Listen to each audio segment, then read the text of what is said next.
Now. Hey, Vince Easley for UCY.TV, What Matters Worldwide, and for Before the First Cut with Dodie. Hi, Dodie.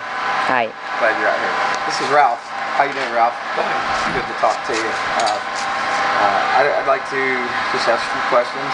Who you are, where you're from, what brought you out here? Well, where I'm from is Las Vegas. What brought me out here was the troubles that going on at the ranch, the Bundy Ranch, and I first saw the video of how the government was treating the family and how they tased their son and threw the woman on the ground. So I came out here the next day, and then there was a standoff under the bridge, and that was 3 weeks ago, and I'm still here. Has it only been 3 weeks? It seems like a lifetime now. It was April the 12th. April the 12th. So we're about almost a month now. Almost a month, yeah. Or it's today the 12th.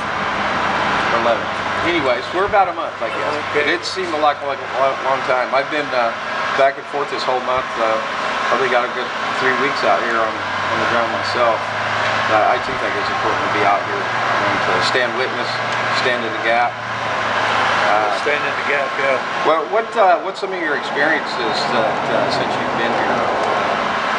But let's start out with some good stuff. I know we've all met a lot of great people, and the Bundys, I think, are salt of the earth. I agree. I have not been able to find fault with any of them. Ryan was talking this morning here, and he said, you know, how he was raised up, and you know, they were given choices as children and responsibility, and learned how to make their own decisions. He's never had a sip of alcohol, never smoked a cigarette, nothing in his life.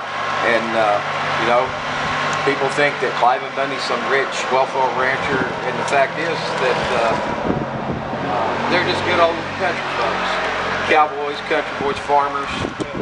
I grew up on the farm the first 10 years of my life, and then I lived in the city the rest of the time, but I still have that culture about me, and I understand where they're coming from. It is what it is, what can I say? So we've been labeled domestic terrorists, and some people think that we're un-American, and that by bucking the government system, that makes us un-American. How would you respond to that? Both. If anybody's a domestic terrorist, it's Harry Reid. Because he took an oath before he went into Congress, and he hasn't held up that oath the entire time he's been in the Senate. He has broken the oath, he's broken the law, and in my book, he's a scum. So if I can remember the definition of a terrorist, is that somebody who uses force or threat of force to coerce someone into doing their will, so manipulation. So I think that we can define a great many people in government as terrorists. Yeah, that's right. I'm not a terrorist, I'm a patriot. Yes. We have a duty and obligation to stand up for what's right. Whether you're walking down the street and seeing a woman perhaps being raped, or an old woman's purse being snatched, then I think I'm certain that you would respond with appropriate actions to stop such an act. Well, that's why I carry a gun. And not to use it, I can just as well use my fists, but if I have to, I'll use that. I've never used my gun in anger. Never. I'm all fond of saying that my gun has killed less people than Ted Kennedy's car.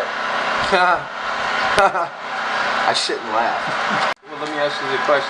This can kind of stop for a second. So Dodie had a question, and it is that people are getting some bad information through mainstream media. People feel like that they wouldn't be safe to come out here.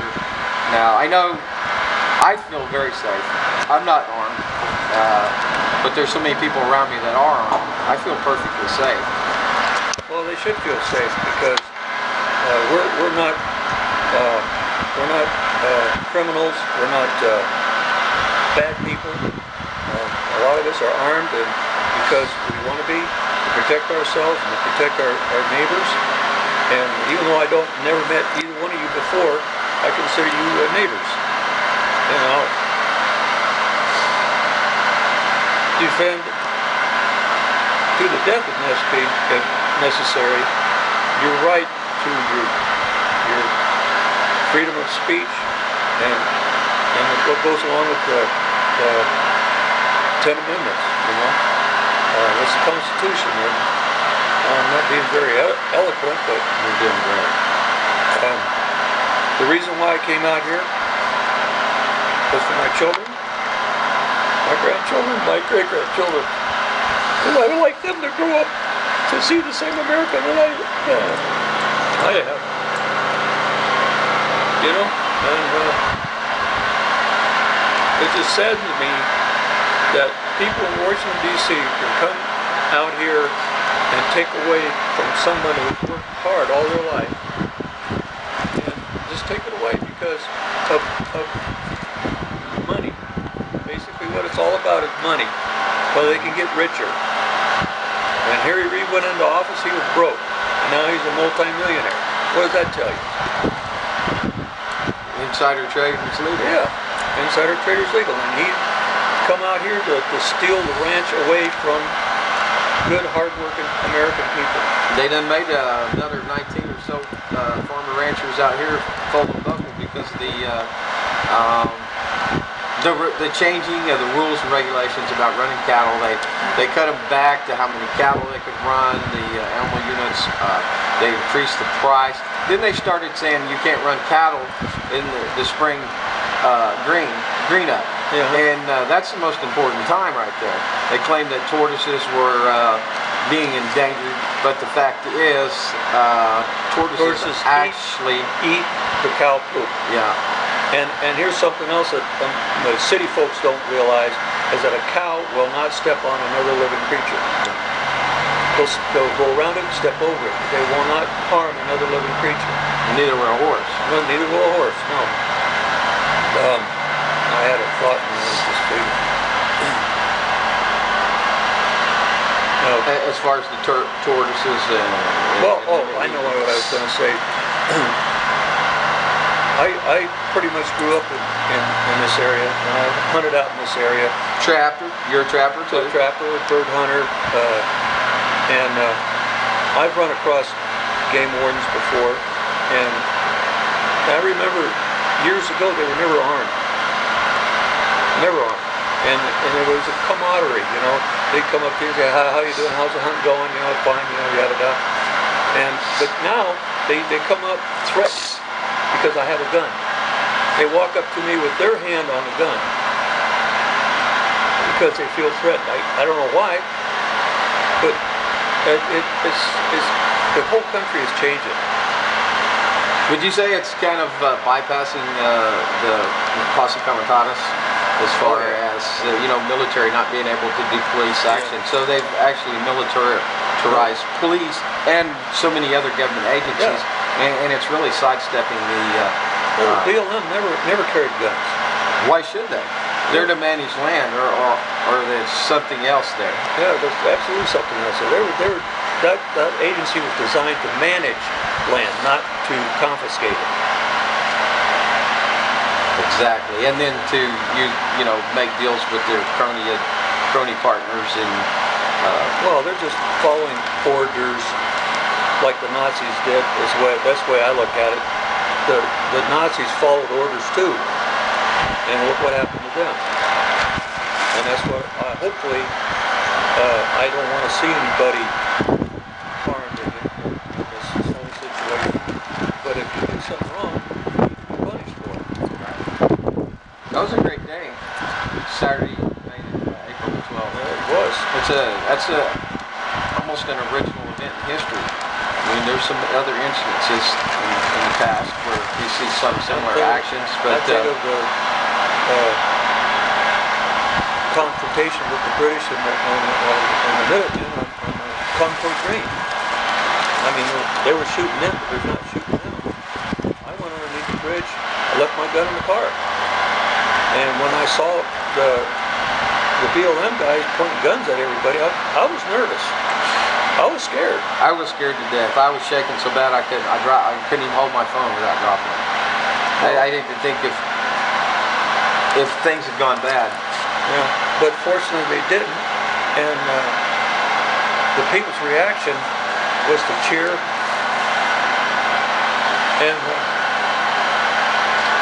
so they've tried to get pictures. They've gone through all the media pictures trying to get somebody pointing a gun at federal agents, and they've not been able to do that. There was some guy, the guy on the bridge, the sniper up there, but who he was pointing at, or if he was just,